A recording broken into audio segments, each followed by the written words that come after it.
Tudo ao meu redor estava mergulhado em escuridão, como se a própria vida tivesse se esvaído de dentro para fora. Não havia dor, nem frio, nem sequer medo, apenas um silêncio absoluto. Foi então que, ao abrir os olhos, percebi, eu já não estava mais neste mundo. E diante de mim, estava ele, Jesus. Seus olhos, intensos como fogo, pareciam atravessar cada parte do meu ser. Ele não disse nada, mas não precisou. Aquele olhar, firme e silencioso, dizia tudo. E naquele instante, sem uma palavra sequer, eu entendi. Eu havia falhado. E esse erro silencioso anulava tudo aquilo que até então, eu julgava estar fazendo certo. Inclusive meus jejuns. Meu nome é Margaret Hill, tenho 68 anos, sou de Charleston, Carolina do Sul. Fiquei viúva aos 53 e há mais de 40 anos sou parte da mesma igreja evangélica local. Conheço aquele templo como a palma da minha mão, os bancos, os hinos antigos, os corredores. Sempre me considerei alguém sólida na fé. Era a que orava alto, a que jejuava com mais frequência, a que despertava antes do sol para interceder por filhos, netos e por mim mesma. O jejum, por anos, foi meu refúgio. Quando meu filho se envolveu com drogas, jejuei 7 dias sem interrupção. Quando descobri um nódulo suspeito no seio, fiz novo jejum. Quando meu marido faleceu enquanto dormia ao meu lado numa noite comum de outubro, me lancei em 21 dias sem pão nem açúcar, ofertando meu sacrifício com a esperança de ser ouvida, de receber uma resposta divina. Mas com o passar dos anos, embora houvesse consolo e momentos de paz, as respostas que eu tanto esperava pareciam não vir. O nódulo sumiu sim, mas retornou. Meu filho seguiu distante. E lá no fundo, sem admitir para ninguém, nem mesmo para mim em voz alta, uma dúvida se instalava. Estaria Deus realmente me ouvindo? Continuei, perseverei, até que em um domingo comum, algo aconteceu. Após a escola dominical, senti uma fraqueza súbita. Sentei no último banco com a mão sobre o peito. O mundo girava devagar, como em câmera lenta. Alguém me chamou, mas minha voz não saiu. Em questão de segundos, eu já não estava mais ali. Foi nesse instante que Jesus me revelou algo que jamais haviam me ensinado em mais de 4 décadas de caminhada cristã. O erro escondido, discreto, que tornava meus jejuns vazios. Não era o tempo que eu passava em abstinência, nem a força das minhas orações. Era o que estava dentro de mim. O motivo, a intenção, o coração. Você já sentiu como se estivesse fazendo tudo certo, mas mesmo assim, nada mudasse? Como se o jejum tivesse virado apenas um rito, uma formalidade, esperando recompensas em troca. Eu precisei atravessar a morte para enxergar isso com clareza. Lembro com nitidez. A luz da igreja parecia mais intensa naquele dia, quase ofuscante. Meu coração deu 2 batimentos fortes e então, um silêncio. O tempo parou dentro de mim. Tentei esconder o desconforto, mas não consegui pedir ajuda. O coral ensaiava um antigo hino ao fundo. E de repente, meu corpo tombou. Ninguém percebeu de imediato, mas eu vi. Vi meu corpo caído sobre o banco.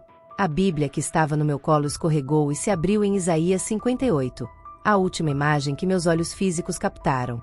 Depois tudo ficou silencioso demais para um culto de domingo. Senti meu espírito se desprender, sendo levado sem pressa, sem dor, sem medo.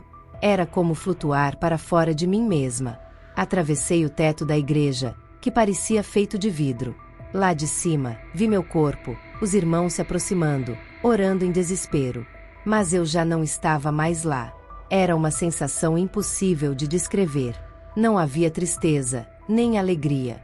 Era a ausência total do que é terreno. Me sentia leve, mas algo em mim ainda gritava, não com voz, mas com consciência. Gritava porque havia algo inacabado, uma lição ainda não aprendida. Então me vi em um lugar que não se pode explicar com palavras humanas. Não havia paredes, nem teto, nem chão. Mas havia presença. Tudo ao redor parecia vivo, como se até o ar pudesse ver. O tempo ali não fazia sentido. E naquele espaço sagrado, entendi o que antes eu não via. Talvez tenha sido um segundo. Talvez uma eternidade. O tempo naquele lugar não seguia as regras conhecidas. Só sei que ali, o que a gente tenta esconder de si mesmo se tornava impossível de disfarçar. Vieram à minha mente os jejuns, todos eles. Lembrei das vezes em que comentei com alguém, como se quisesse validar meu esforço. Das ocasiões em que jejuei esperando algo em troca, acreditando que meu sacrifício teria o poder de mover o céu. E naquele ambiente, onde o silêncio era mais real que qualquer som, tudo isso perdeu o sentido. Meus jejuns, minha disciplina, minha renúncia, tudo parecia vazio, como uma casa abandonada. Era como se minha alma estivesse sendo confrontada com uma verdade antiga que eu sempre soube, mas preferi não enxergar. Então, diante de mim, começou a surgir uma luz. Não era intensa a ponto de cegar, era suave, acolhedora, mas penetrante. Parecia conhecer tudo a meu respeito, cada oração murmurada, cada lágrima escondida, cada pensamento que nunca ousou virar palavra.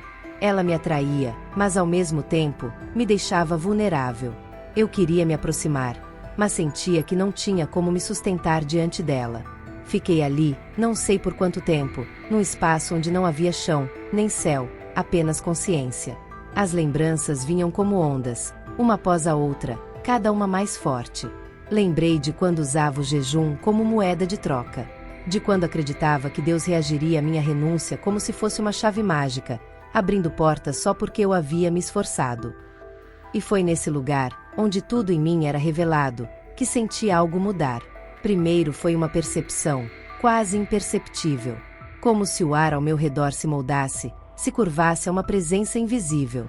Não ouvi passos, não houve som, mas eu sabia, ele estava vindo. Não sei explicar com palavras o que senti. Um misto de temor, vergonha, esperança.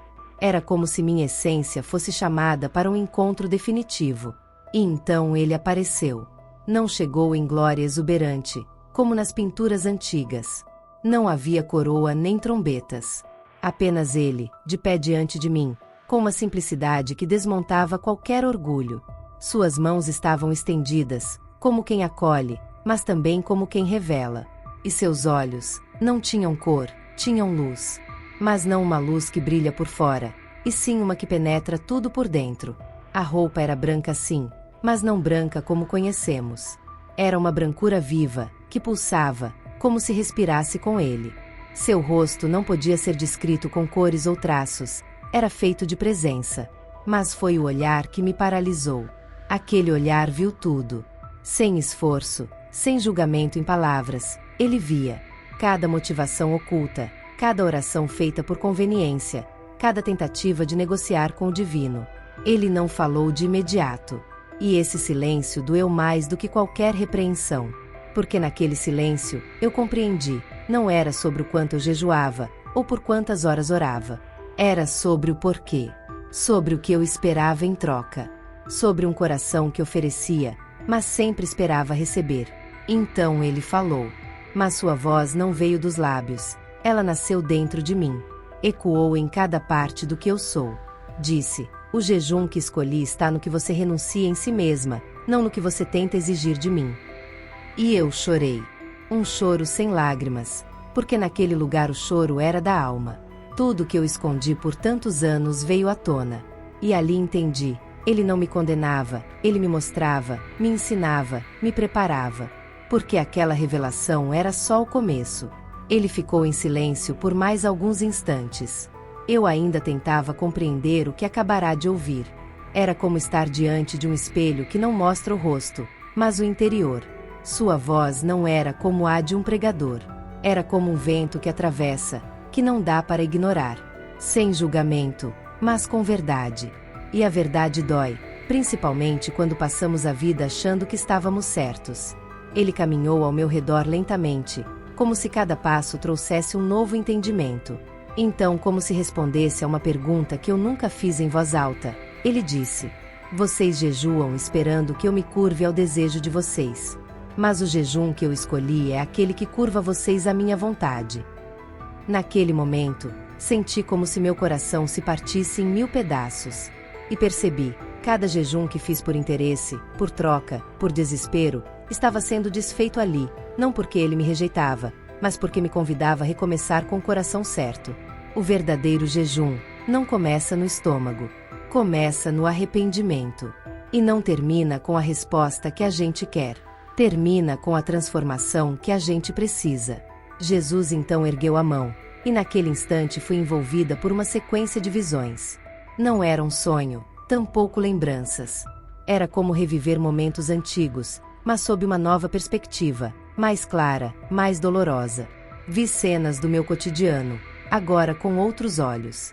Pessoas famintas nas calçadas, que eu evitava olhar para não quebrar o foco do meu jejum. A vizinha viúva, chorando sozinha na varanda, e eu passando direto porque estava em propósito. Meu filho, em lágrimas, tentando se reconciliar, e eu afastando, justificando minha frieza com espiritualidade. Estou jejuando, eu dizia para mim mesma. Estava santa demais para lidar com o que era humano, real, urgente. Foi então que ele falou novamente. Com voz firme e doce, disse apenas, Isaías 58. Essas palavras ecoaram em mim como um trovão. Conhecia o capítulo. Já o tinha lido, sublinhado, mas nunca o tinha vivido. Era como se aquele texto, sempre ali, tivesse sido ignorado por escolha. Eu havia preferido o ritual à essência, a forma à justiça. Com ternura e autoridade, Jesus recitou: Não é este o jejum que escolhi? Que soltes as amarras da maldade, que desfaças os nós da servidão, que deixes livres os oprimidos e rompam todo jugo. Não é que repartas o teu pão com o faminto, e recolhas em tua casa os pobres desabrigados. Aquilo não soava mais como um versículo. Era um espelho, um alerta, um chamado. Me senti profundamente envergonhada. Mas misturado a essa vergonha, algo novo começou a brotar: esperança. Jesus não estava ali apenas para me expor. Ele queria me restaurar, me alinhar à verdade. Ali compreendi: o jejum que agrada a Deus não esvazia só o prato, esvazia o orgulho. Ele não fecha os olhos para o mundo, ele os abre. O verdadeiro jejum liberta, divide, repara. Ele transforma o coração, não apenas o corpo. E então ele me olhou com uma intensidade que misturava amor e urgência. Com um tom calmo, mas firme, disse: Volte. Ainda há algo que você precisa fazer. Naquele instante, tudo mudou. A primeira sensação foi o peso de um corpo ao qual eu já não pertencia. Um peso denso, cansado, como se minha alma fosse forçada a regressar a um lugar do qual tinha se despedido. O som dos monitores me puxou de volta. A luz fria do hospital me atingiu, e com ela, veio a dor. Uma dor profunda, existencial, como se o corpo estivesse em conflito com a alma que acabará de retornar. Levei alguns segundos para entender onde estava. Um quarto branco, cheiro de antisséptico, máquinas por toda parte. Um tubo no braço, vozes ao fundo. Eu estava no Hospital Municipal de Charleston. E eu estava viva. Mas a verdade é que apenas o corpo tinha voltado.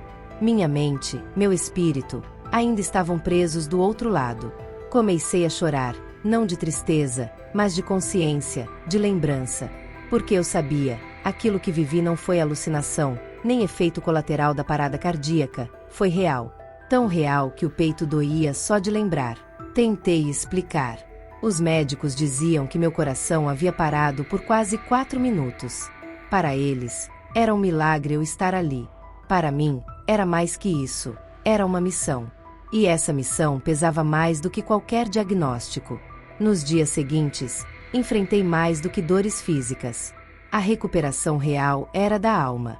Cada vez que me olhava no espelho, o que mais me abalava não era o rosto pálido ou as mãos trêmulas, mas a verdade que agora eu não podia mais negar. Durante anos jejuei, mas ignorei a justiça. Me calei diante da dor dos outros, escondida atrás de rituais. Confundi propósito com orgulho, santidade com frieza. Tentei contar aos meus filhos o que vivi, mas a voz não saía. Bastava dizer eu vi Jesus para que as lágrimas me cortassem as palavras. Minha filha achava que eu estava traumatizada. Meu neto me olhava com estranheza. Eu tinha voltado diferente, porque tinha mesmo voltado diferente. Quebrada, restaurada, e com uma urgência dentro de mim que me tirava o sono. A primeira vez que tentei testemunhar na igreja, tremi tanto que deixei o microfone cair das mãos. Mas mesmo com o medo, com a fragilidade, eu sabia que não podia calar, porque agora eu sabia qual era o jejum que ele escolheu. E essa verdade precisava ser vivida e compartilhada. Ninguém riu, mas também ninguém entendeu. Alguns me olharam com compaixão, outros com desconfiança. Houve quem achasse que eu estava delirando por causa dos remédios. Só uma senhora, bem mais velha, com olhos que pareciam enxergar além, apertou minha mão no fim do culto e sussurrou: Isaías 58. Deus falou com você. Depois disso, comecei a escrever. Não para publicar, mas porque eu precisava colocar tudo para fora. Pegava qualquer coisa, um caderno velho, um pedaço de papel, até guardanapos. A verdade precisava sair. A dor, a luz, a revelação. E quanto mais escrevia, mais chorava. Mas não era choro comum. Era como se minha alma estivesse limpando a casa por dentro. Cada frase era um pedaço quebrado sendo refeito. Cada palavra, uma parede caída sendo erguida com alicerce novo. Até hoje, há dias em que me sento sozinha na varanda e fico olhando para o céu. Não por saudade, mas por uma pergunta que não me abandona. Por que eu? Porque ele me mostrou tudo aquilo e ainda me trouxe de volta. Mas no fundo, eu sei. Há algo que ainda preciso fazer. E sinto que esse momento está cada vez mais perto. Depois da alta, nada em mim continuou igual. Aquilo que antes ocupava minha mente, horários dos cultos, metas de campanhas, cronogramas de jejum, perdeu completamente o brilho. Era como se Deus tivesse apagado as luzes artificiais e acendido uma só. Uma luz viva, intensa, bem no centro da minha consciência. Ela me mostrava não apenas onde eu estava errando, mas onde eu deveria estar. Comecei a acordar cedo, não mais para fazer longas orações pedindo respostas, mas para perguntar em silêncio: Senhor, quem o Senhor quer que eu alcance hoje? E as respostas começaram a vir. No vizinho que passava fome e que por anos eu ignorei. Na irmã da igreja que escondia o choro atrás de sorrisos. No jovem que cresceu dentro da fé, mas se afastou porque ninguém nunca quis escutá-lo de verdade. Meu jejum agora tem nomes, tem rostos. Não é mais silêncio preso dentro de mim. É um clamor do outro que me alcança. É pão repartido, é escuta sem julgamento, é abraço que cura. E por mais simples que pareça, esse é o jejum que Deus espera. Aprendi na dor e na misericórdia, que Deus não se impressiona com um prato vazio se o coração continua cheio de orgulho. Ele não se move por uma renúncia que não gera compaixão. O verdadeiro jejum muda a maneira como tratamos os outros. Ele mexe com o nosso interior, não só com nossos hábitos espirituais. Hoje, quando ouço alguém falar de propósito, meu coração se inquieta. Me pergunto: será que entendeu mesmo?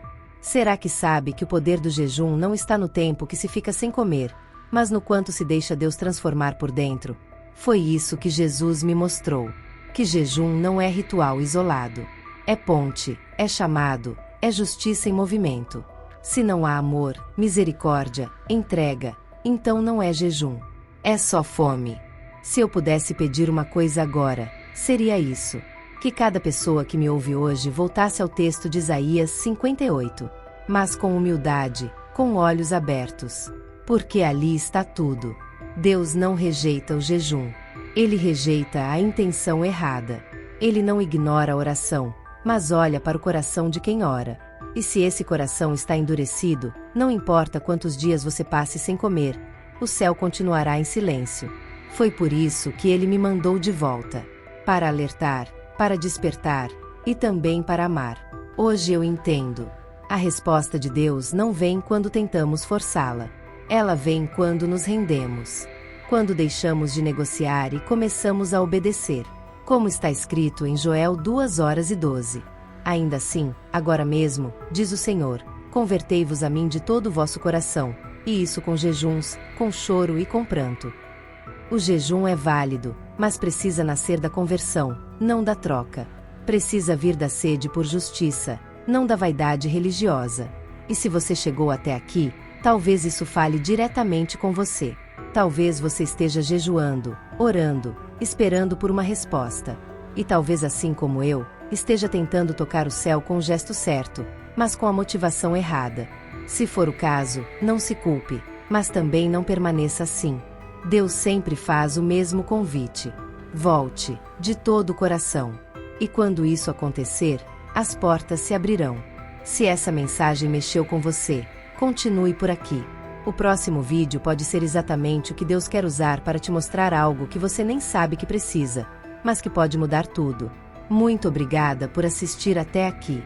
Não se esqueça de se inscrever no canal e ativar as notificações para não perder nenhum testemunho. Nos vemos no próximo vídeo.